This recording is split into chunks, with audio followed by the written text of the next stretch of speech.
learned that we could have promos and intros and outros. So we're learning. If I was more musical, I would have more music in it. That's authentically came from, Medicine Woman Revealed. Okay, so what we want to talk about,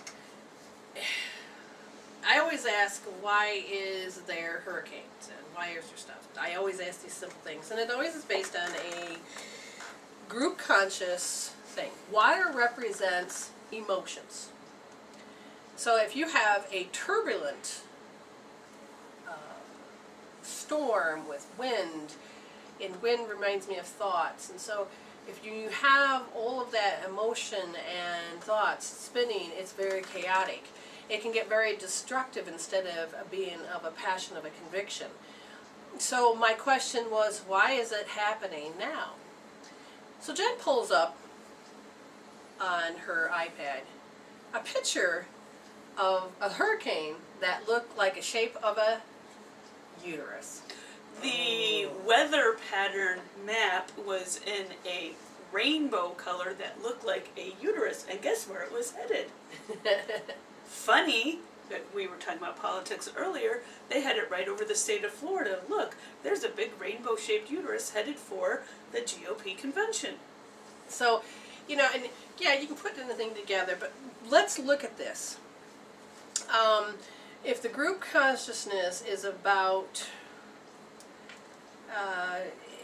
condemning or trying to control, and I really feel it's about grief. Can you stir up enough in your campaign to get people to get involved in the situations? Because if you can't do sleight of hand, if you got to stir up something so that you got to get these people motivated. Well, if you can get the women pissed off, then you're going to get a lot of people motivated. Now, this is what I've learned that we're moving out of in the group consciousness. It's a different era approach. Yes, and because it is, it's very fascinating to watch. Now, you can heal your issues.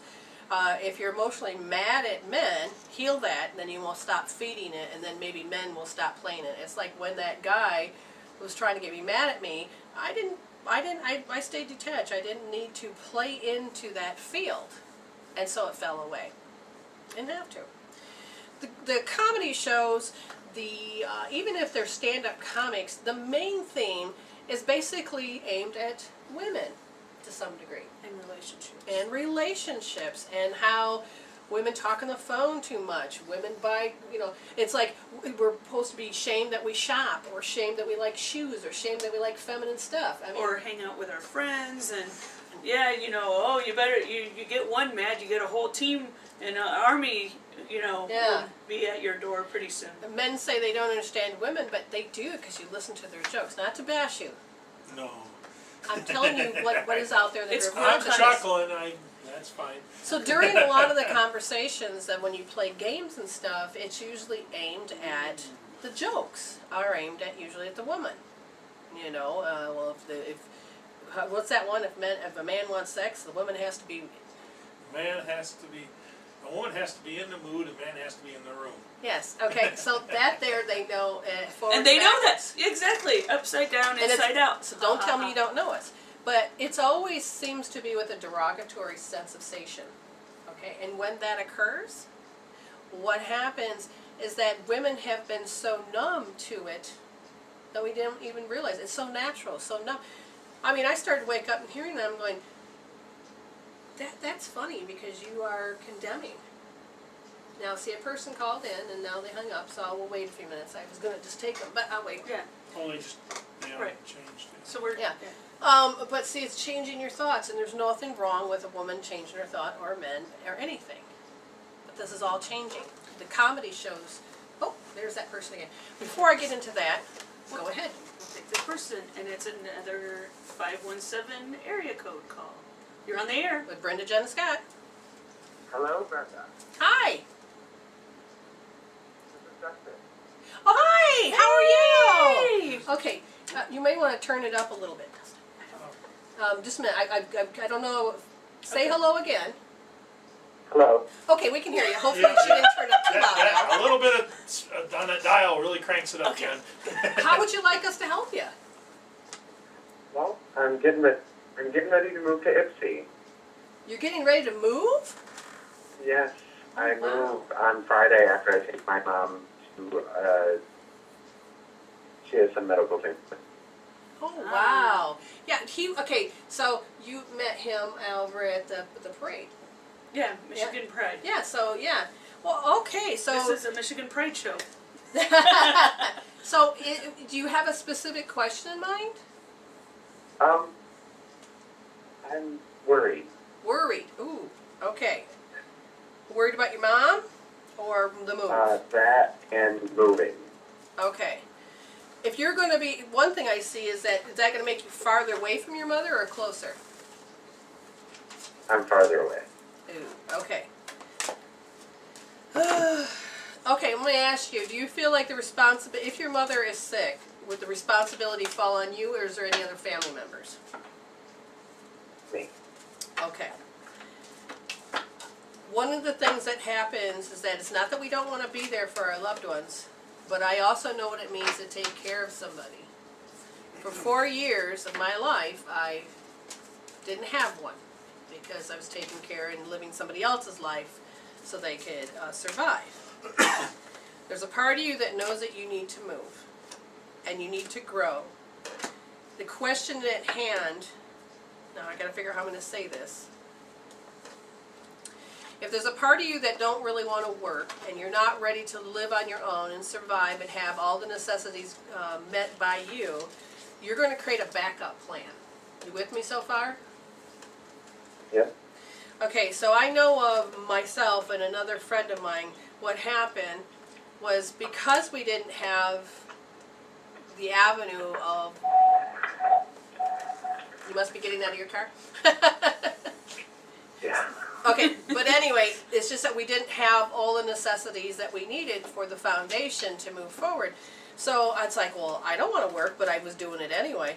And literally, I created a situation where I had a choice to move or to stay where I am to take care of my mother.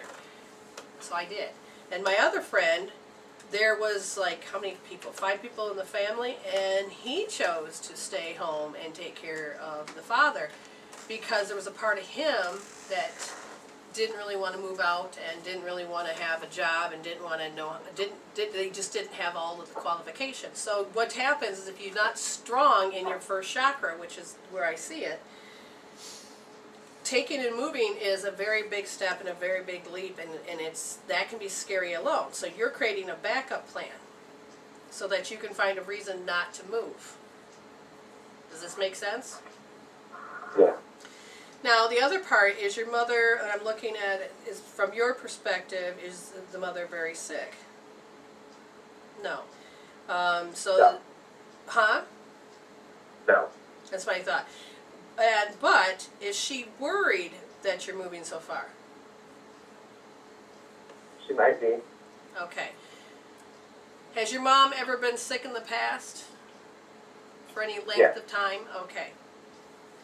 Now what's interesting is I see something happened in her world and it's like somebody lost, left, or was through shock and she got sick.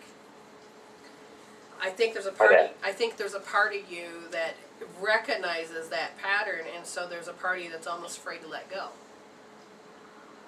Okay? Now before I get any further, I'm going to have Scott speak and then Jen. Scott pulled a card. Okay, this is 51 Moonlight. Louder. Your intuition allows you to see beyond the mundane, logical, and analytical. Follow it. Too much analyzing is getting you nowhere. Stop overthinking things. You may be exhausted from second-guessing yourself all the time and losing your footing. Are you insecure about your ability to make good choices? Step back and regroup, and enter into a more trusting relationship with the flow of life. Don't become overly concerned about perceived mistakes. How will you learn to dance if you don't occasionally take a misstep? On the moonlit pathways, you can discover love and truth and wondrous things. There is nothing to fear but fear itself. Go play, have fun, stay open, and trust. Okay, so now Jen. Okay, so the question is to take a look at what is not true, what is false, because I got the Truth card reversed with the Grail Knight. These are from the Wisdom of Avalon. And When the Grail Knight appears, he lets you know that your own beauty, perfection, and innermost desires may be reflected in the mirror that is held up by the love of another. Indeed, love is in the air. Perhaps it's also a time for you to fall in love with yourself. If you don't, you run the risk of attracting the same affirmation from the outside world. Love attracts love. Be love, and you shall find love. A gentle warning. Light cannot exist without shadow, so don't be fooled by the illusion of perfection. Be willing to see the shadow and ask for honesty. Then you can never be disappointed. This is a fortunate omen. So the question is, I feel like this truth card reversed is the shadow. We're taking a look at the shadow aspect of things. I think this is a very big move for you, and I drew the card that has to do with the Desert Prince. And I think you're going to get a lot of great things that are supposed to happen on this move. It says survival, false promises. This is an ally card. When you stumble upon the Desert Prince, you receive a gift. The plant life that exists in the desert environment is well defended, tough, and succulent, even though it gets a little or no water. In spite of external conditions, extraordinary life can form and thrive. Be tough, have courage, and dare to dream no matter what the circumstances. It may seem to be a hard time, but not only will you survive, you'll begin to thrive. In spite of the conditions, you'll succeed. Dry spells are also true test of faith and courage. Expect nothing less than what is in the most precious dreams and watch miracles manifest. Now, my dear, are you moving because someone asked you to? No. Okay, are you moving because you want to move?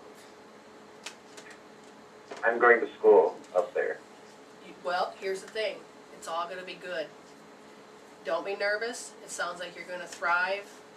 And just know that part of that worried and that nervousness is just old hat. And it was a shock that your mother had about you when you were probably about 7. So what you're doing is you're feeling the old things, just old things stirring up. All you have to do, and I would tell you to heal it out, and I can't remember if we talked about healing tools and having you heal in front of me, I don't remember. But if you, I'll just refresh your memory. I want you to do hope therapy, which is R2D. You're going to hold the right wrist with your left thumb in the second position, and you're going to push deep. To refresh you of the tools, Jen, where should he go? Our website is www.mwreveal.com, and on the left is our menu, and you go to Healing Tools and look for Hope Therapy. And it's so important you hold your hand in that R2D position, because this is some old stuff. And because you'll feel like, do I have the willpower to do this? Yes, no. Do I have the self-esteem? Yes, no. I mean, you're going to feel that you're not sure about trusting, but there's a part of you that knows that you're ready. Because again, I see you thriving. I see you doing something. Because where you are, it just feels like you keep hitting rock bottom. So I give you all the blessings, and keep in touch, okay, sweetie? All right. All right. And we'll talk to you later. Thank you. Yep, bye-bye. Thanks for calling. Bye. Bye. All right, we have the next one, which you can read. We have Southern Oracle on the line. And you're on your air with Brenda, Jen, and Hello. Scott. Hi. Hi, Brenda. Your peoples. This is Shanice from the Oracle Treehouse. I've been guided to. Jen, Okay, go ahead. Hold on. Yeah, we're having a little speaker issue. Are you there? Yeah, I'm on Skype. Okay. Okay, so hopefully we won't lose you. All right. How can we help you? Money. Yeah. Oh, what? Hey, can I have some too? All right. Does it seem like it's eluding you, or does it feel like it's just at a grasp, or where do you see money right now?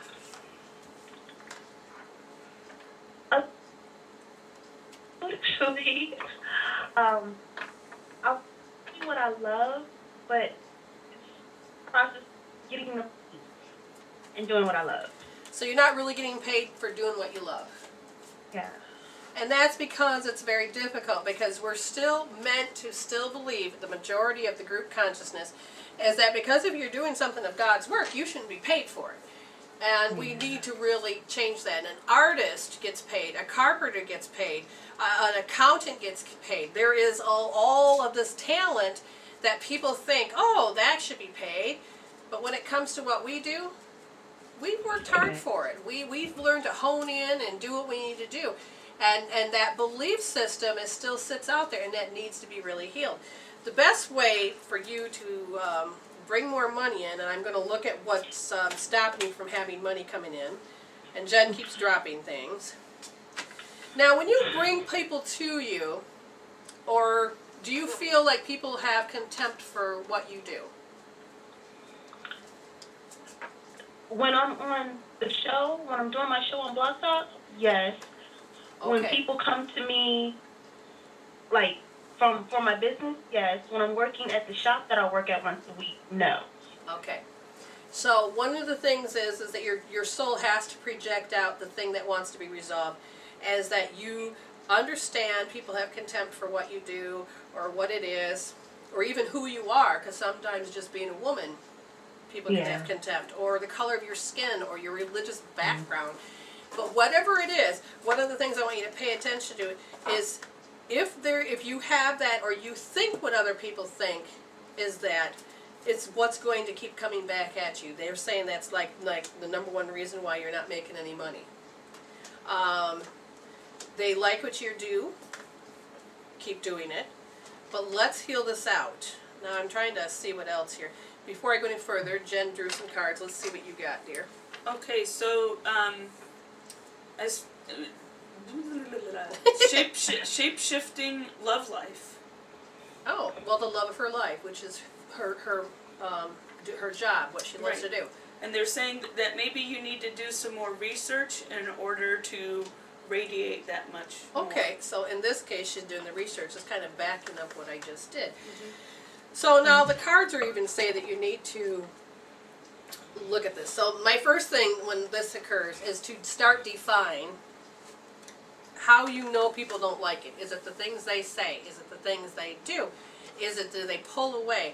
How do you know they don't like it? And then, see, all I can tell you is from a religious standpoint, I had people that I thought that were religious couldn't stand people like me.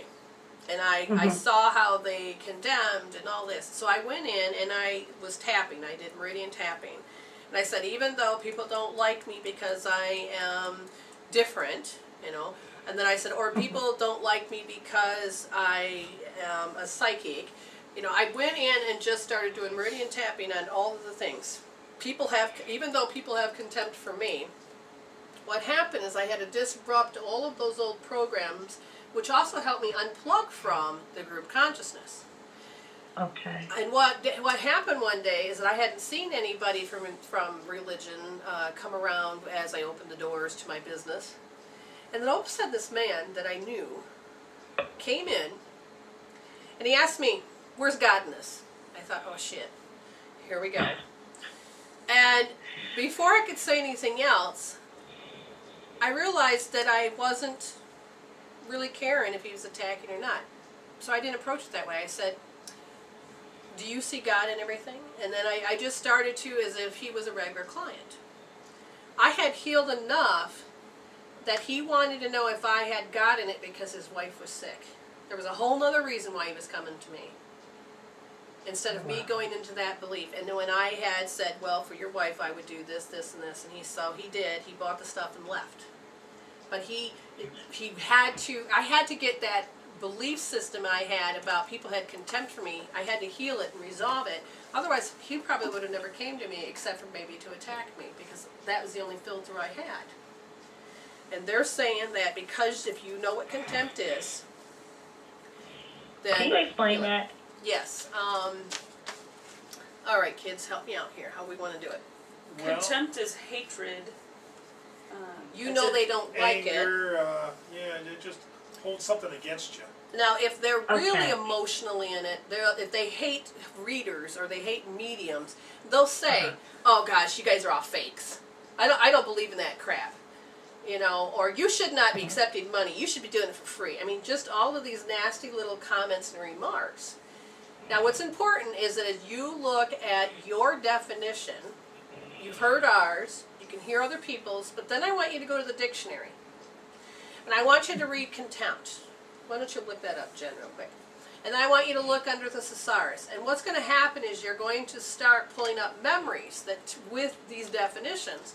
And that is where you're going to learn to tap out. People resent the fact that I'm happier than they are. Because that's one thing that you see, is that you're happy, and they're like, tone it down. I get that a lot. Yes. Who are you? Why are you Miss Mary Sunshine? Can't you take a look around and see that the world is crappy? And so then that they want to pull you down too. And see, so now you gave another example of what is contempt. And, okay, so if people are disgusted by me, okay, I deeply and completely love and accept myself. Let's see, feeling of dislike. Even though I dislike people like that, because you can now look at yourself looking at them, I don't, okay. Or people think I'm inferior. Or, yeah, my life's better than theirs. Or I don't, they feel like I shouldn't have that respect. Or Okay, so I'm drifting to another direction, so here it is. She's used to it in her dogma of her life, and I think it has to do with her race.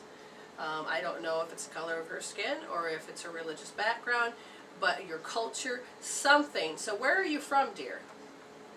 Virginia. Just Virginia. Okay, is there a lot of non-acceptance? It's here, but it's not big, like, say, like in California or somewhere. Right. Also, too, could this energy be coming from my family? Oh, yeah. I mean, do you believe your family supports you or not? No, I don't think that, yeah. Okay.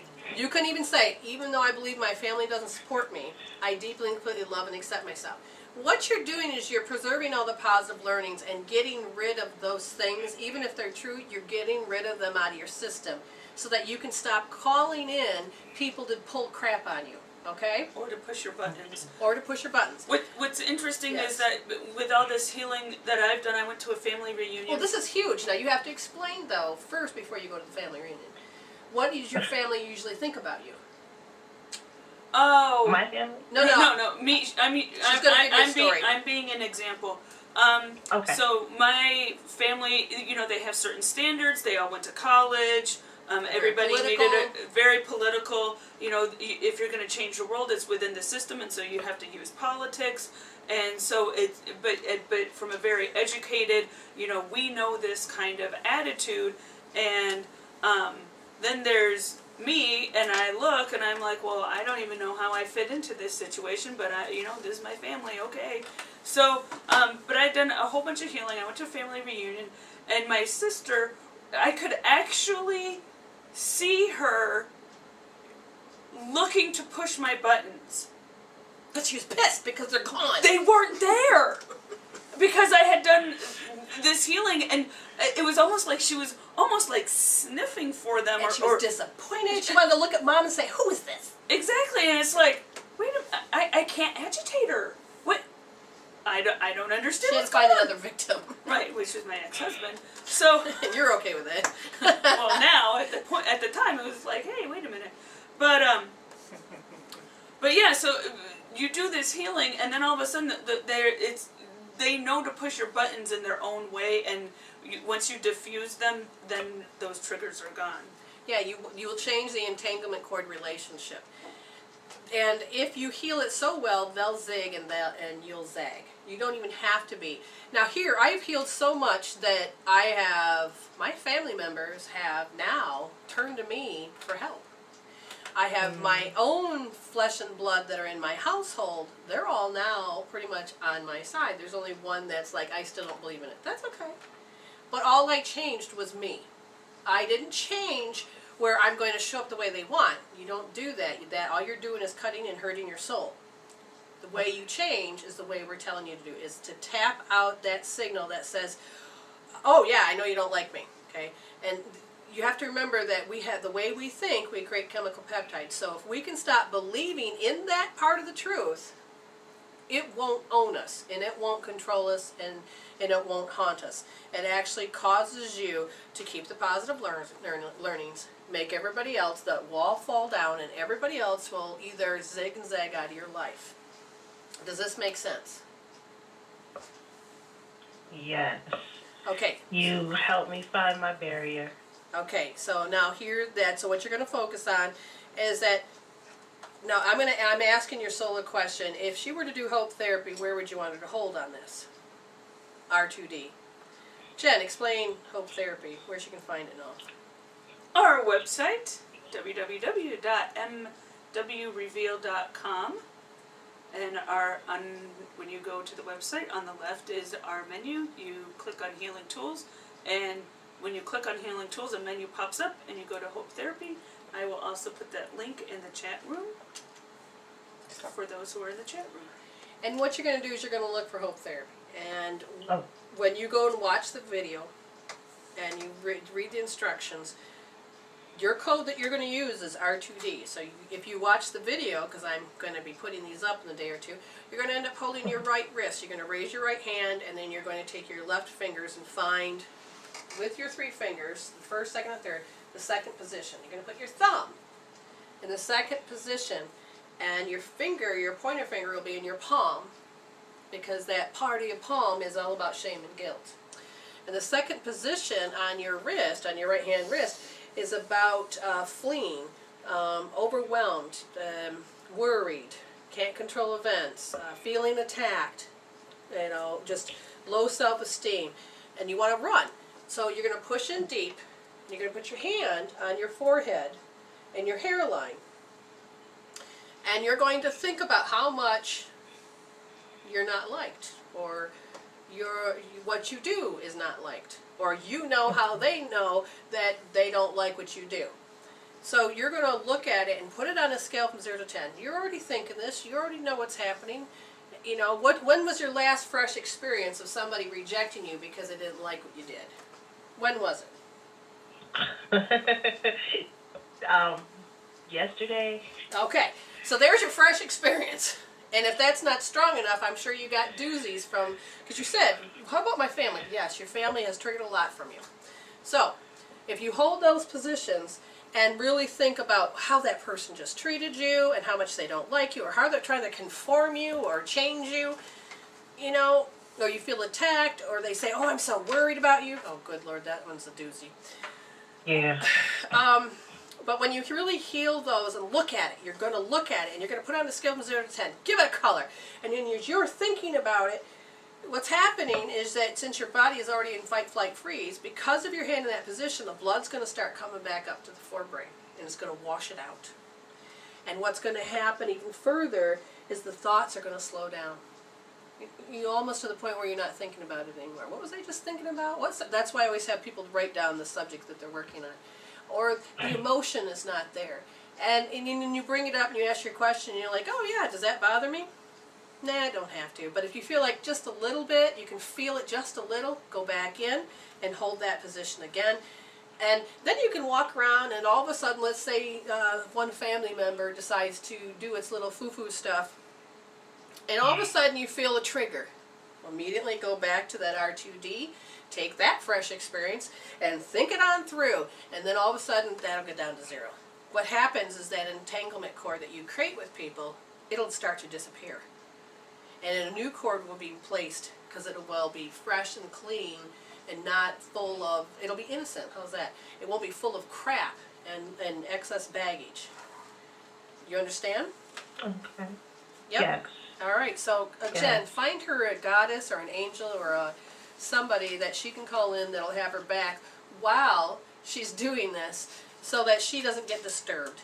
Because she don't need to be disturbed while she's taking care of herself. Krishna Ah. is an ascended master that I will read a little explanation about. Wait for it.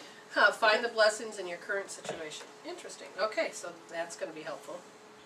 Okay, yeah, we'll get to that in a second. Krishna is the 8th incarnation of Vishnu, who is one of the 3 Hindu gods who oversees and protects Earth and her inhabitants. He is a messenger of joy, happiness, romantic love, and spiritual teachings, such as the Bhagavad Gita, which is a text of Krishna's dialogues. Krishna brings blessings to whoever calls upon him. So that's good. Okay? Okay. Okay. Do you know how long it would take? To heal this? Yeah. Jen and I usually can, once we start to work on the issue, you can have it move mountains. I mean, Scott was like really thinking about stuff, and one day he was sitting there healing it, and surprisingly within 15-20 minutes, everything started to change into his favor. And the biggest way was this. He kept thinking every single day of our marriage for 18 years or 17 years was, oh my gosh, she's always so mean. And Scott, and so Jen would say, go heal that. Or I'd say, go heal that. So then he was healing. My wife is so ornery. I deeply and completely still love myself. And so anyways, the healing tool he was using, and when he got done, I'm sitting at my computer laughing, and he goes, oh, what did you say, Scott? He comes and sits down, and he's like, Brenda, oh my gosh, she is so nice.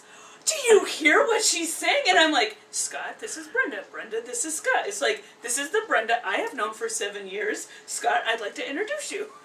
And so you'd be amazed. If you get it down to 0, you'll be amazed at how fast your whole world will change, because everything will change for the better. You'll be healing. If you heal this down to 0, you'll be healing physically, mentally, and emotionally, spiritually for another 42 to 72 hours. 42, that's interesting. But anyways, that's what they're saying. Apparently that's your answer. Yeah. But as far as how long it takes you to heal it, you can spend 10 minutes there. You can spend 20. Right, but it's the reacclimating, and we call it, because, our whole universe is done in math equations and code, what you're doing is you're actually resetting the code of your life. Yes. And sometimes it takes some time to reacclimate that for it to settle back in and go through your dream life and other such things to balance out. Exactly. If that makes sense. So just for you, I want you also to drink, if you can drink lemon water, do so, because you need to Does cleanse make out. sense. Because if you clean out that fluids on the inside, because you Lemon are a water? channeler. Lemon water. Yeah. You can even do lemon and lime, but it's to help flush out those toxins. Okay. Because if you're a reader or a healer, you don't need any interference. So I just always tell people that do that, drink some of that to help flush out. Even if you're not a reader or healer, it's always good to drink it. Okay? Okay. All right. Okay, 'cause I'm a big water drinker. Awesome. Big water. So contact us again, keep us updated, and please heal. We'd love that, because you heal. As you heal me, and as I heal you. Okay? Okay, because I definitely feel like once I heal this, a big, the walk gates are going to open. Oh, yeah. Yeah, yep. Just notice all For the the better. layers, and if the layers you can't seem to kick out of your path, give us a call, or we're soul coaches. You make an appointment, one way or the other. Okay? Okay. Thank you guys. Y'all All right. are awesome. Thank you. Alright, Thank bye, you. thank you. Take care. Bye. And I see we have a question in the chat room. Yes, Octarine says, as many times have I heard it, I still don't fully understand what you say. Fight, flight, freeze. Yes. It is the automatic response system. What happens in ourself is that we are meant for survival. So our instinct simply is about this. Okay, so It's like if you're walking in the woods and all of a sudden you stumble upon a bear. yeah. You can either fight, freeze, or flee.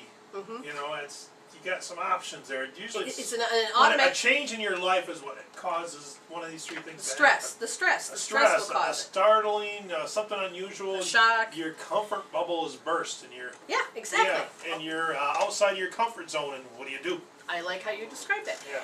And another thing is, that let's say you're standing on a curb and you're about ready to step off. There's a part of you that go into the fight, flight, freeze, where you stop yourself because, without knowing it, your intuition is I saying, don't "Oh, want to step in front of traffic." exactly." It's a freeze. Yes, and so literally you can learn to save yourself. But when it is in overwhelmed and constant stress, and it's triggered to stay on, so your brain don't switch back and forth.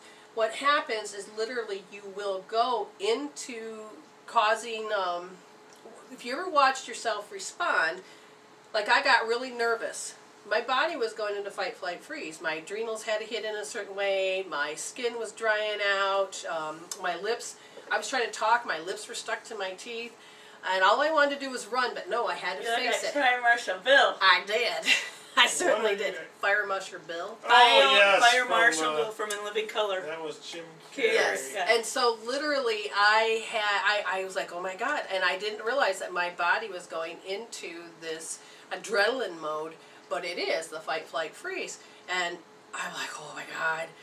And finally, when it was over, my body still again was going through that because I was driving home. Oh my God, I felt like I was in trouble. I felt like I was a criminal. I felt like, and I was so stuck into it. Now here's the funny part, is that I was thinking about this. The thoughts wouldn't stop, which meant I was still doing it. I wanted to process it. My husband at the time was there as a wonderful supporter, but at the same time I couldn't really talk to him about the spirituality of this stuff. And so I'm hearing in my head, oh, we're going to learn about what you pray for is what you get, so you got to be careful what you think. And I'm like, oh, I can't do that right now. I just can't stop thinking about this. Oh, I feel like a criminal. And as soon as I caught what I had heard, my spirit guide said is what I heard, what I was self-talking, then I heard, that's what I heard.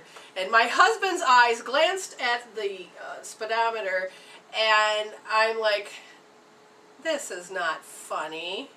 Well, you can have instant results when you work with the law of attraction. I'm like, oh, this is not funny. Make it go away. And they're like, no. And so the policeman stops me, and, you know, it's just really. But it made sense. I was putting out in the universe that I was a criminal, and lo and behold, I wasn't going that fast, but it had to prove a point to me. I was still stuck in the fight, flight, freeze. I was still so stressed. And see, in stress, since your amygdala, your limbic brain, cannot process all that out, it becomes like this big garbage dump. And so when your frontal lobe is creating reality and it zings through and you're on fight, flight, freeze, what happens is you simply are,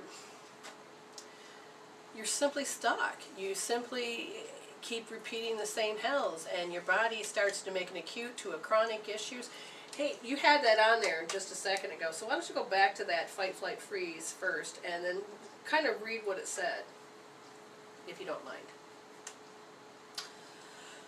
Ooh. The fight or flight response, also called the fight or flight or freeze response, hyperarousal. Or the, that's why she was hollering. Excited. Hyperarousal. The acute stress response. She can't read now. Stop it. Was first described by, oh boy, Walter Bradford Cannon. I can really read. His theory states that animals react to threats with a general discharge of the sympathetic nervous system. Yes. Priming the animal or fighting or fleeing. Priming the animal for fighting or fleeing. This response was later recognized as the first stage of a general adaptation syndrome that regulates stress responses among vertebrates and other organisms. You might have seen the polar bear scene, and what they did was that the polar bear, they were going to tag him, but what one guy recorded was that the bear was in the fight, flight, freeze, but it finished out the experience, and it showed it in the belly that the animal was not going to keep this as a trauma. But the more domesticated you are, the more stress there is, the more you are into that domestication. What happens simply is that you store it as a way to protect yourself instead of finishing out like we used to do. We used to just finish it out. Now we don't. Now we store it because our brain, the limbic part of our brain, is so full of stuff that has never had closure yet, and we just keep repeating and keep repeating. That's why your subconscious mind's number one job is to preserve the body. So it scans through going, oh, here's another trauma. Okay, bring it up. And you give it the same response, which is the first time, I don't know what to do with it, was your first time. Well, since your subconscious mind brought up, says, okay, we need to process this out because that is part of your natural primal instinct. And when you don't know how to do that, then it gets stored. And the more you store it, the more your limbic brain becomes a fear barrier and becomes this trash heap in a hoarded house. And your frontal lobe can't even go back to the ancient memories. So it has to go through the gunk and pull up all the fear. Now, when I'm working with people, I preserve all the positive learnings. When that occurs, you actually have the frontal lobe, and then there's a space where you keep all preserved positive learning so you don't have to repeat it. At the same time, because you go back to the fear part of the brain, and then you're creating different trees inside the dendrites, they look like trees, and the synapses, they look like trees. But you're creating new pathways instead of the old pathways. And creating healthier pathways, because you're going to be able to go to the positive learnings and go, oh, I know how to do this. Oh, I know how to close this. Oh, I know how to process this. Now when I go into a shock or something that I've noticed, I immediately go, but I don't go into the strategy of what I used to do. I have trained myself now to go into, oh, there must be a reason. Well, I don't like this. Oh, so I jump back and forth in my spiritual to my human mindset, but I know how to heal this. Okay, where do I need to put my hand? Where do I, what do I need to tap? I literally can heal it out and finish that process that we had primal instinct for, that we have now forgotten. So what we're doing is actually upgrading ourselves to the new part of how we live, and also reestablishing what we knew as far as how to process. But like I said, every time since we got domesticated, we've gotten so much, all animals are that way too. Well, yeah. House animals, I should say. We're house animals too. Well, we're upgrading that reptilian part of our brain that at one point served that purpose to, the frontal lobe is called, besides the frontal lobe, something, cerebrum, cerebellum, I can't remember. I'm remembering what... The frontal lobe is the frontal lobe. Right. And then you have the back here by your occiput, and then you have your cerebellum, and then you got the temporal and the parietal lobe. In the cerebrum. And the cerebrum is your spinal fluid. It's the stuff that flushes. Yeah, we're quizzing. But anyway, I'm remembering when we went to go... Try to figure out what you want. To see Deepak Chopra, when he was talking about upgrading the reptilian brain, that the more the healing that... Because he talks of the chemical peptides, neuropeptides, so it was like listening to this amazing person talk about what we talk about every day, and affirm the work that we're doing, that because we're upgrading this part of our brain, the more that we all operate out of this, the more sympathetic and compassionate group consciousness in society becomes. Exactly, because we'll be projecting better. Oh, welcome back from our break. As promised, we have caller area code 646 is on the air with Brenda, Scott, and me. And guess who's doing all the talking? Because we had excitement happening during the break known as chocolate eating. So our mouths are full. Okay, hello. How can we help you? And who's me? Is that Seers? Nope, there's not Seers here. This is Brenda, Jen, and Scott. Oh, hello. Brenda, I've spoken to you before. I love speaking to you. I haven't, I'm sorry, I didn't catch the other name. Scott and Jen. Hi, Scott and Jen. Might be first time, I think. Hello. Hello, this is Earth Mom, a.k.a. Helena. Wonderful. And, gosh, as much as I love your general reading, I don't mean to put you on the spot, but I think I've misplaced a couple of uncashed checks. And, oh my gosh. The money situation's wacky, and it's making me wackier not finding them. And I was wondering if you guys did anything on that. I'm sorry if that's not a good question. I need you to focus on at least one of the checks, because right now I feel scrambled energy around you. You pop them out of existence. One of the things that I do is I can see when people pop things in and out of existence, because you're popping through dimensions.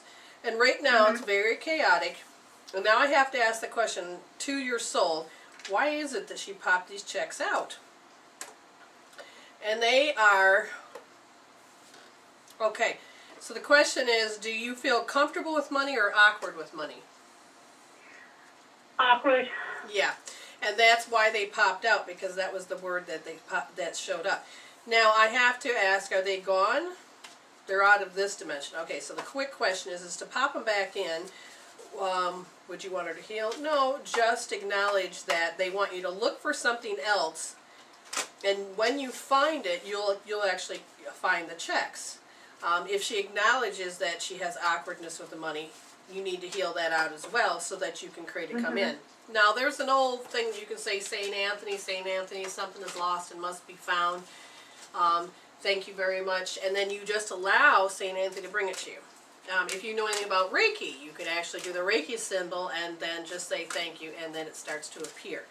You can have your angels guide you. Okay. So, yeah, I've been asking them. I think I'm just too uptight about it. Yeah. Maybe. Okay, well, they said it has to do with the awkwardness, and one of the things that, so I'm going to ask the spirit, so why is she not able to find them? Is because you needed a good cry, so you had, interesting. You need a... I'm terrible with money. I mean, and I haven't had it to spend, but it's just, even with very little money, I'll always think I have more than I have, and, you know, if I'll have $50, but I'll really have $10. Okay, and that is one thing that causes this to happen, because you're shifting. You're shifting become, okay, what you call a learning process, that growth process from a baby to a student to a teacher. And they're saying that there's a party that really needs to heal this issue you have with it, heal the awkward, because you have to bring in more money. For instance, Joan Rivers, I've said this several times now, but Joan Rivers didn't want to learn about money. But what happened was that her husband died. Now she was forced to have to learn everything her husband took care of. He took great care of her. But then he died, and now she had to figure out, where did he put the checkbook, and what do you use a checkbook for, and how. She kept it all to him, and she knew that now it was her to had to step up. She didn't want to do it. Her and her daughter had to fight and to get things going. Now she's stable, and now she now she understands about money. She's rich, yeah. But it was that thing that she didn't want to do. Now you have to look at your old program, and that the reason why you had to be so humble about money was something very specific, and they're saying it was about 5 years old. You knew the importance of money because something was lost, and so you figured you're not going to be attached to money, is what I hear. That sounds kind of right. I'm not really sure, but there was some issues when I was little, and yeah, something about had to learn about humility, about being humble and making sure that you really appreciate what you have, and you do. But it's like as soon as you have an extra dollar, it's like you almost have to be ashamed that you have it. Now I'm trying to figure out what the link is, and it goes with the awkwardness. Is this her awkwardness? Yes. Was it originally hers? Yes. And she became awkward with this at 5. I gotta pull a card. So Jen, I see you pulled a card. I was wondering which Ascended Master would be able to help in this situation, and I got the Power of Joy. And Maitreya. Let's see, okay. Maitreya, who's also called Hote, Laughing Buddha, or Lord Maitreya, is the familiar image of the smiling and rotund Buddha. His name means the loving one. He lived as a Buddhist monk who was renowned for his compassion and generosity.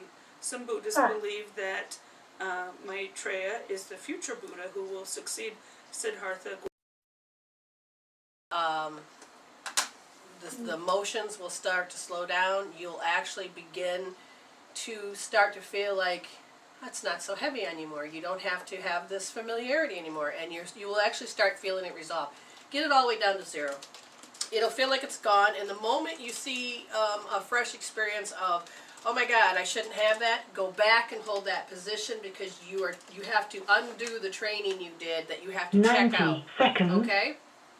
Yeah, and now I don't think it necessarily comes up like with, oh God, I shouldn't have that, but I see myself, I guess, subconsciously blocking things from me. Yep, you're going to go through all that. You're going to hold your position, you're going to do all that. And then come back and check with us, because we got like less than a minute left. So I want to thank you for calling in, and all of you for calling in. So goodbye, dear. Go ahead and click. Okay. Bye-bye, dear. Thank you.